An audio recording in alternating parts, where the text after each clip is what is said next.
यह लड़का बड़े से शोरूम में आकर अचानक से अपनी पैंट उतारने लगता है कि उसी समय एक ग्राहक कार्ड देकर अपने कपड़ों का बिल बनवा रहा था कि तभी यह उसके पीछे अपनी पेंट चिपका देता है, जिसमें यह ग्राहक अपनी जेब समझकर अपना एटीएम कार्ड डाल देता है। तो फिर यह उस पैंट को लेकर दोबारा से पहन लेता है और इस ग्राहक से ऐसे बात करता है कि दुकानदार को लगे कि मैं इसका दोस्त हूँ। तभी वह इसे कपड़े का बैग थमा देता है। तो यह अपना कपड़ा लेकर कहता है, थैंक्स दोस्त, फिर कभी मिलेंगे। उसके बाद लड़का दुकानदार से कहता है, अरे भाई साहब, मैंने अपने पसंद के कपड़े निकाल लिए हैं, आप उसका बिल बना दें। तो दुकानदार इसका 15,000 का बिल बनाता है। तब लड़का उसी एटीएम कार्ड को देकर बिल काटने के लिए कहता है। तो दुकानदार उसे मशीन पर स्वाइप करके पिन डालने के लिए बोलता है। तो यह कहता है, अभी जो ग्राहक ने एटीएम का पिन डाला है उसे ही दोबारा से टाइप कर दीजिए, क्योंकि वह मेरा ही दोस्त है। लेकिन अब आगे जो हुआ उसे देखने से पहले इसके एटीएम से 15,000 रुपए कटने का मैसेज आता है, इसलिए ऐसे फ्रॉड से सतर्क रहे। ये गरीब मछुआरा अपने नाव को दरिया किनारे जंजीर से बांध देता है और यहाँ से अपना मोटा उठा के चला जाता है कि तभी यह जरंत आदमी इसके नाव में बंधे जंजीर को कुल्हाड़ी की मदद से काट देता है और उसे दरिया में बहाकर कहता है, अब मैं देखता हूँ कि वह हरामखोर मेरे होते हुए कैसे अपने नाव से पैसे कमाता है। फिर उस कुल्हाड़ी को भी नदी में फेंक कर यहाँ से भाग जाता है कि तभी यह चाचा उस खाली कश्ती को पानी में बहते हुए देखकर कहता है, अरे इस नाव पर तो नाविक है ही नहीं, तो फिर यह कहाँ जा रही है। और दौड़ते हुए उसके पास आकर कहता है, अरे भाई, लगता है कि तूने अपने नाव को कसकर नहीं बांधा था, इसलिए वह खुलकर बीच दरिया में बह गया है। अगर तुझे यकीन नहीं है तो जाकर दरिया में खुद देख लो। तब वही आदमी अपनी नाव स्टार्ट करके दरिया में इसकी कश्ती खोजने आता है, लेकिन नदी में दूर दूर तक कहीं भी इसका नाव नजर नहीं पड़ता है। तब यह रोते हुए कहता है, अब मैं अपने छोटे छोटे बच्चों का पेट कैसे पालूंगा, वही कश्ती ही मेरा हाथ पांव था, लगता है कि यह मेरे कर्मों की सजा है। तब चश्मीला पूछता है कि कैसे कर्मों की सजा। तो फिर आगे इसने जो बताया उसे सुनने से तब यह कहता है, इस भाई की नाव का जनरेटर खराब नहीं हुआ था, बल्कि मैंने उसे जानबूझकर बिगाड़ा था। ये बकरियां घास चरने जा रही थी कि तभी ये चोर अपने भाई के शादी में बारातियों के दावत के लिए एक बकरा को चुराकर अपने दूसरे साथी को थमाकर अलमीरा को बाहर से लॉक कर देता है। इधर किसान अपने बकरियों की गिनती करता है तो उसमें सिर्फ 3 ही बकरियां रहती हैं। चौथे नंबर वाले बकरा यहाँ से गायब रहता है। तब यह उसे चारों तरफ खोजने लगता है। तभी यह बकरी चोर ड्राइवर अपने ठेले को स्टार्ट करके यहाँ से दुम दबाकर भागने लगता है, लेकिन उसी वक्त बकरा के मिमियाने की आवाज आती है, जिसे सुनकर किसान दौड़ते हुए ड्राइवर के पास जाकर ठेले की चाबी छीनकर कहता है, इस अलमारी में क्या छुपा कर ले जा रहे हो, मुझे खोल कर दिखाओ, क्योंकि मुझे इसमें से बकरी की आवाज सुनाई दी है। लेकिन यह अपना चाबी छीनते हुए मना करने लगता है कि इसमें कुछ नहीं है। फिर जीद करने पर अलमारी के पला को एक एक करके खोल कर दिखाता है, लेकिन उसमें कुछ भी नहीं रहता है। तब किसान कहता है, ये वाला डोर भी खोल कर दिखाओ, मगर ये कहता है कि यह डोर खराब हो गया है, उसी को ठीक कराने ले जा रहा हूँ। लेकिन तभी किसान खुद डोर को खोलने जाता है। तो फिर आगे जो हुआ उसे देखने से पहले एक लाइक करके कमेंट में जय श्री राम का नाम जरूर लिख देना। तभी डोर खोलने पर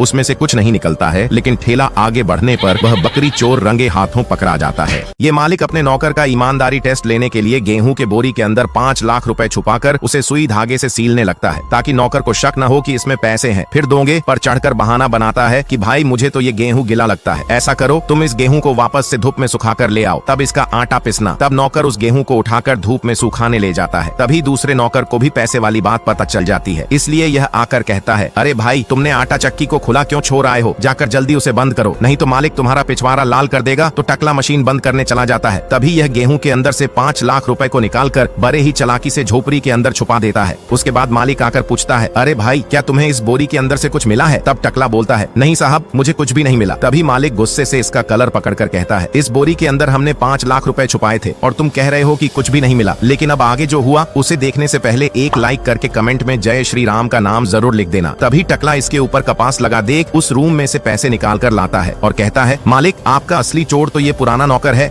ये मोटा भैंसा होटल में टेबल भर के खाना खा रहा था, मानो कई दिनों से भूखा हो। कि तभी यहाँ वेटर आकर टकले से पूछता है, सर, आप क्या खाना पसंद करेंगे। तब गंजा कहता है, उस टेबल पर जो भैंसा खाना खा रहा है ना, वही खाना मुझे भी चाहिए। तब वेटर बोलता है, अबे टकले, वो खाना पूरे 25,000 रुपए का है, जो तेरे बस की बात नहीं है। तब टकला गुस्सा से बोलता है, अरे वो 25,000 का है तो क्या हो गया, क्या तू मुझे चिंदी चोर समझा है, यहाँ बैठे बैठे ही तेरी पूरी होटल खरीद लूंगा, जा जल्दी से खाना लेकर आ। तो वेटर खाना लाने चला जाता है। तब ये अपने साथी से कहता है, अरे मोटे, तुझे पता भी है कि हम दोनों के खाने का बिल पूरे 50,000 रुपए बनेगा, लेकिन हमारे पास एक फुट्टी